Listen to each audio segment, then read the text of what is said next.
Hi అండి. మీరు Bombay cutting అయితే ఫ్రంట్ పార్ట్ పేపర్ కటింగ్ మనం చేసుకున్నాం.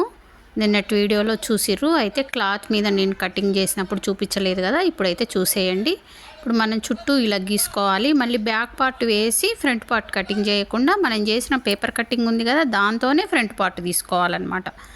ఇలా కరెక్ట్గా మీరు క్రాస్ కరెక్ట్ పడుతుందా లేదా చూసుకొని, క్రాస్ ఎక్కడైతే కరెక్ట్గా వస్తుందో చూసుకొని చుట్టూ సేమ్ గీసుకోండి.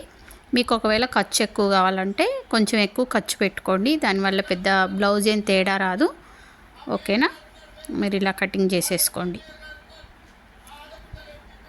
ఇలా కటింగ్ చేసేసుకొని ఇప్పుడు మనం ఏంటంటే బ్యాక్ పార్ట్ వేసి ఫ్రంట్ పార్ట్ చేసేది నార్మల్ కటింగు. మీరు ఒక్కసారి ఈ కటింగ్ అయితే చేసి చూడండి. చూసి ఒకవేళ మీకు ఎక్కడైనా తేడా వస్తే నాకైతే కామెంట్ పెట్టండి ఫ్రెండ్స్.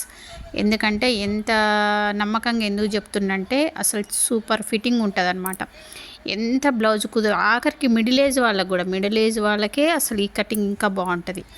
వాళ్ళకి ఏంటంటే కొంచెం చిన్న ఏజ్ వాళ్ళకి ఎట్లా కుట్టినా సెట్ అయ్యిద్ది.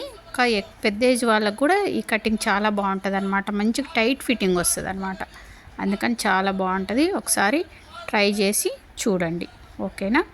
ఇప్పుడు బ్యాక్ పార్ట్ మీద ఫ్రంట్ పార్ట్ వేసిన తర్వాత ఒకసారి మీరు ఆర్మ్ హోల్ రౌండ్ కోసం చూసుకోండి.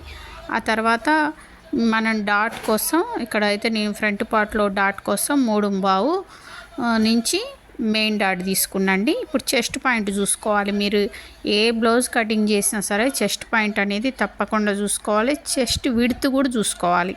చెస్ట్ పాయింట్ చూసుకోవాలి, ప్లస్ చెస్ట్ విడ్త్ చూసుకోవాలి. ఆ తర్వాత చూడండి, కింద మెయిన్ డాట్ దగ్గర నుంచి మీరు నడుము కరెక్ట్గా వచ్చిందా లేదా కూడా ఒకసారి టేప్తోని చెక్ చేసుకోవాలి.